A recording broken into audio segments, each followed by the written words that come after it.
देवी सर्वभूतेषु दयारूपेण संस्थिता नमस्तस्यै नमस्तस्यै नमस्तस्यै नमः या देवी सर्वभूतेषु तुष्टिरूपेण संस्थिता नमस्तस्यै नमस्तस्यै नमस्तस्यै नमः या देवी सर्वभूतेषु माया देवी न संस्थिता नमस्तस्यै नमस्तस्यै नमस्तस्यै नमः या देवी सर्वभूतेषु मातृरूपेण संस्थिता नमस्तस्यै नमस्तस्यै नमस्तस्यै नमः या देवी सर्वभूतेषु भ्रान्तिरूपेण संस्थिता नमस्तस्यै नमस्तस्यै नमस्तस्यै नमो नमः इन्द्रियाणाम् अधिष्ठात्री भूतानां च अखिलोशया भूतेषु सततं तस्या व्याप्तिर्देव्यै नमो नमः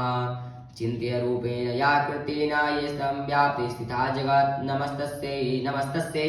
नमस्तस्यै नमो नमः